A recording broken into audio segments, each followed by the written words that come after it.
Hello po at isang magandang araw sa inyong lahat. Ngayon po ay September 22, 2022, Huwebes at 94 days na lang, Pasko na. At kahapon nga pala, bukod sa 50th anniversary ng Declaration ng Martial Law, ay autumn equinox. No? Ang ibig po sabihin ng equinox ay equal po yung day and night. Sa Northern Hemisphere, ito po ay hudyat ng autumn. So, nahuhulog na po yung mga dahon sa mga puno at halos equal na po yung day and night sa September 21. Pero sa Southern Hemisphere, start po yun ng spring. Yan, opposite po siya. Mabuhay po kayo. Welcome po sa The Stock Market today. Ang balita na i-share ko sa inyo ay ang pagtaas ng rates ng Fed at ang pagbagsak ng piso sa dolyar.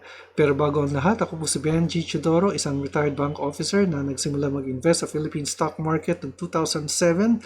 Araw-araw ko pong binabalita ang pinaka-latest tungkol sa inyong paborito at pinaka-aktibong stocks at tungkol na rin sa ating Philippine economy.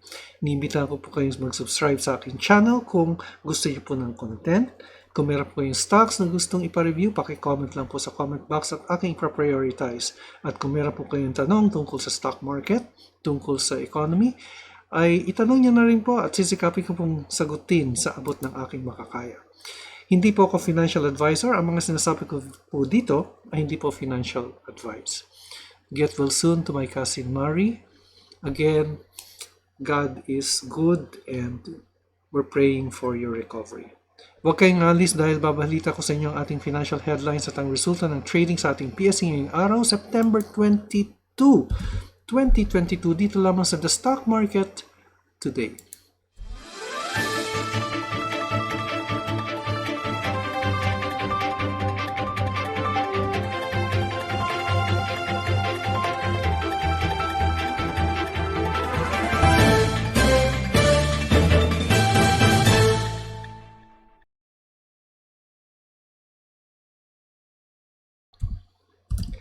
Okay po, ang ating financial headlines ay galing po sa PhilStar, no?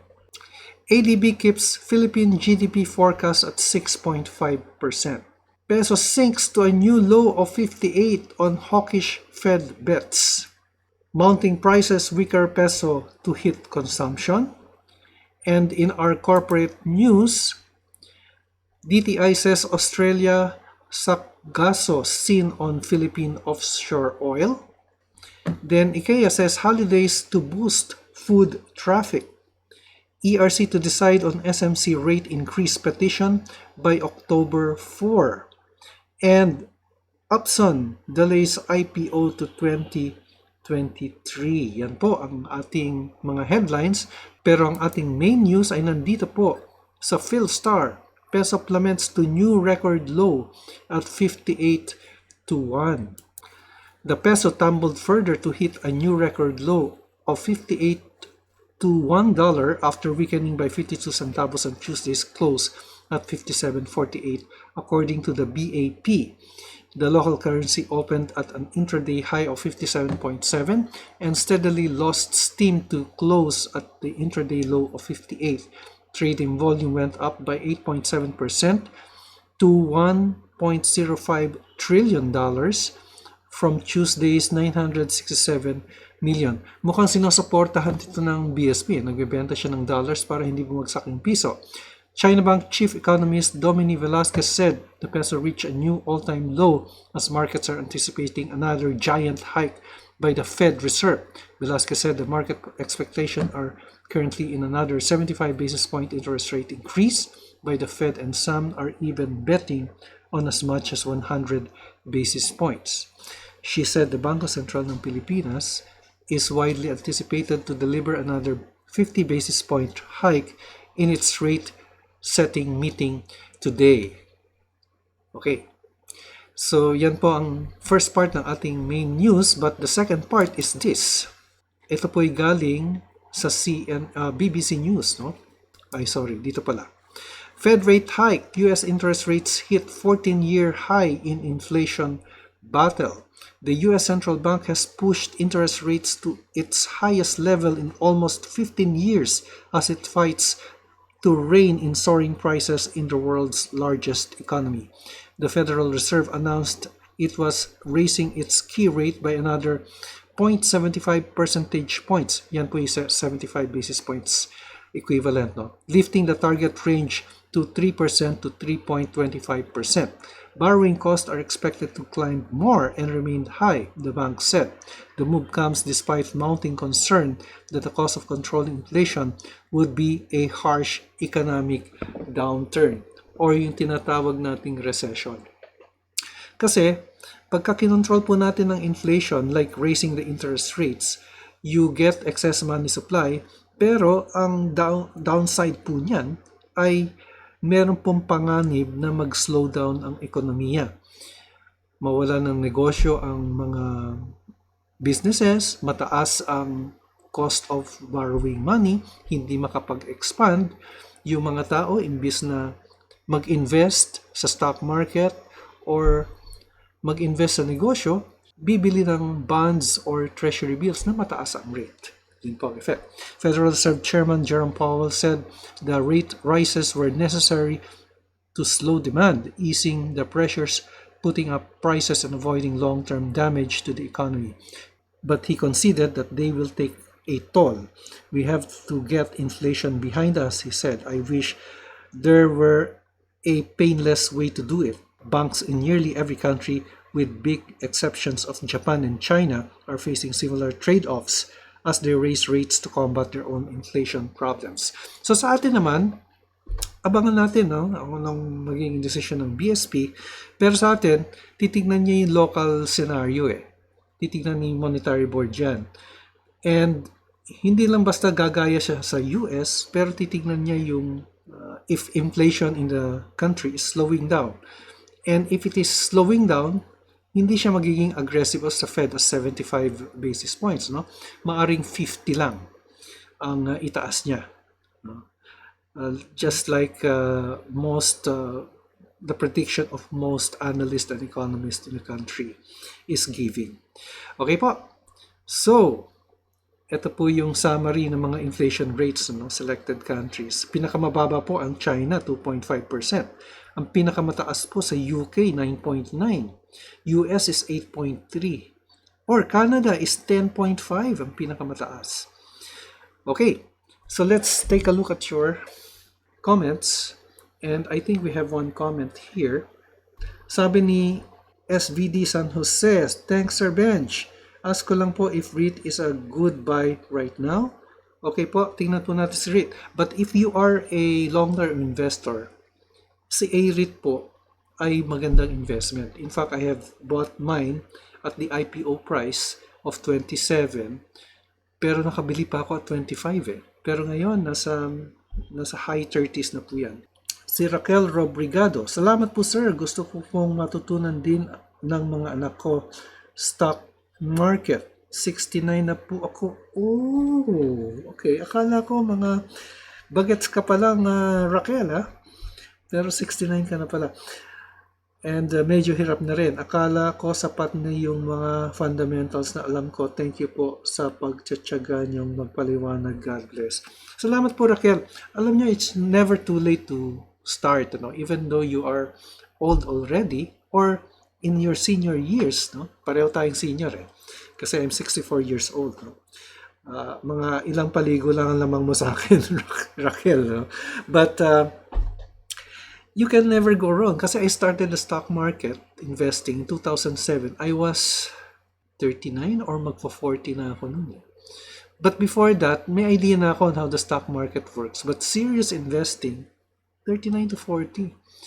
And hindi ko naman ni-regret yung pag-invest ko sa stock market.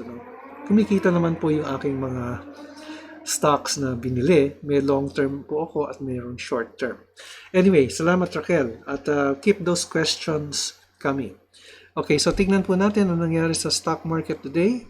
And let's go to the index. Alright. Ang ating index ay bumaba ng 39.98 points. Nasa 63 0.01.71, no? Nasa 63,000 na po or 6,300, no? At yung candlestick natin ngayon is a doji. At mukhang bearish pa rin at pababa pa rin yung ating relative strength index, no?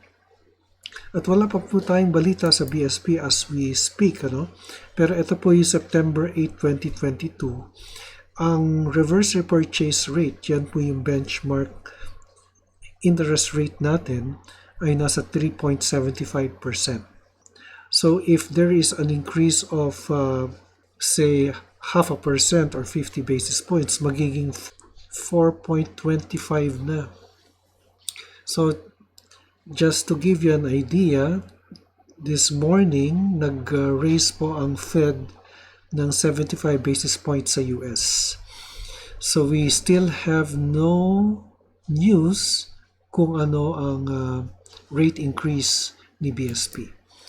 So yung ating market activity naman, the all share index declined 0.86%, pero ang financials ay umakyat ng 0.69%. Samantala naman, yung holding companies, industrials, mining, properties at services ay bumaba, led by properties at 2.8%. Sa market activity, 156 companies declined, 41 ang umabante at 34 ang hindi nagbago. So, tingnan po natin ang inyong mga request. I think we have one here. Fritzy Santillan. Hi sir, hindi ko po lagi naabutan yung live ninyo. Can I request po analysis for COSCO? Thank you very much. Sige po, include po natin si COSCO. So let's start. We will be reviewing AREIT, ICT, Ali, Converge, COSCO, and Metrobank. So if you'll notice, si BDO at si Metrobank ay umakyat, mga bangko. So yung financials po yun, no? 0.69% ang inakyat nila. So start po natin sa AREIT. Kung bago lang po kayo sa stock market at hindi nyo po alam kung anong stocks ang bibiling, ang suggestion ko po AREIT ang bilhin ninyo. Kasi po, Ayala company po ito, good ang management, at yung investment nyo would earn dividends every quarter. Ito, may 49 centavo dividends siya per share. So, ang AREIT ay bearish at maganda pong bumili, nasa 37.10. Alam po ninyo, ang IPO price po niyan ay 27 pesos. Dito po. Ayan, 27 pesos, umabot po yan ng 25 pesos but it steadily went up. So, nagdidip lang po siya ngayon. So, kung makikita po ninyo, may dividendo po siya noong every quarter, no? So, starting ito, September 2021 or 2020. And in 2021, nagbigay po siya, or 2022, nagbigay po siya noong March 25, June 17, and September 9. So, every quarter po ang bigay ni AREIT. So, bearish po si AREIT ngayon. At support, nandito po sa area to. Well, ang masasabi ko lang po dito ay goodbye po ito, no? Goodbye po yung AREIT. And, well, support level is here. Pero, I think yung presyo niya ngayon ay maganda na po. Pero kung gusto niyo po pong mag-antay, ay antayin niyo po sa 36 to 34 pesos. No? Pero 37 po ay magandang presyo na po yan. Kasi at one time, umabot po yan ng 40. Ito, dito, nag-51 pa nga ito. Kaya nagdidip po siya ngayon. So, RSI is bearish at 36. Next is ICT. ICT ay, ayan, pababa po siya. At nasa support level na, no? Yan po support level niya, 179 to 180. Meron siyang short candlestick dito at merong volume, no? Magandang pangitain po kung merong volume. Dahil ito ay indication na maaari magkaroon ng activity ang stock in the coming days. At kung presyo naman ang tatanungin natin, ang ating concern, yung fundamentals, si ICT ang presyo po niya nasa 279. Kaya sa presyo po niya ngayon, nasa 52% yung upside po ni ICT. So yan po, no? Ang ICT, yan po ang pinaka-support level niya, 179 to 180. Pero bearish pa po eh. Kaya lang, encouraging po itong green candlestick dito dahil maaaring magkaroon ng activity upwards in the coming days. Okay, next is Ali. Ali ay bearish din si Ali pero magandang bumili, no? Fundamentally, anong presyo ni Ali dito? Nakihan lang natin. Ayala Land, buy rating 38 pesos or at 37 to 38% upside. Support level, actually this is support already. At ang support level nasa 24 o 23.70, no? Yung next support level niya. 34 po yung RSI at pababa po siya. Okay, so maganda po si Ali. Bumili. Pero antayin lang po natin yung green candlestick dito bago tayo bumili. That's timing the market. Okay, next is Converge. Converge. Naku, breakdown po si Converge. Pababa po siya. Tingnan po natin yung activity po niya. If we will draw parallel channel, paganyan siya. On the short term, ano? Paganyan po siya. Tapos yung data po natin is from July to September, no? So, ang pinaka-support niya, nandito po sa 1439 or 1440 at oversold na po si Converge. So, meron po siyang breakdown at antayin lang po natin, ano? Dahil magko-consolidate ho muna yan bago yan either bumaba or umakyat. Pero since oversold na po yung ating RSI, chances are ay umakyat po yung stock. Yung ating resistance nasa 1851 following the parallel channel. Next we have COSCO. COSCO, bearish din si COSCO. Pababa po siya since ito. Kasi dito nagko-consolidate lang eh. February 23 tapos bumaba. I think affected po siya ng Ukraine war, inflation, at yung inflation pressures, no? At malaki po yung swing ni COSCO dito, no? Very volatile. Low of 384 and high of 410. So, malaki po yung head and tails siya dito, eh. So, ang pinaka support or resistance na naging support nandito sa 426, ano? Support po dati yan eh. Pero ang pinaka malayo na to, it's even lower than the March 2020. Eh.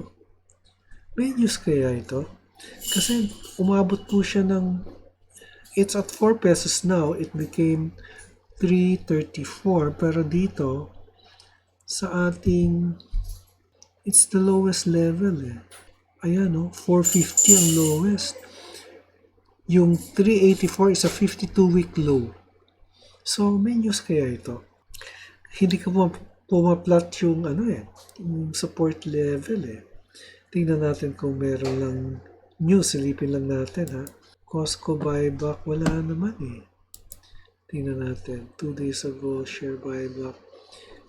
Beneficial ownership, mukhang wala eh.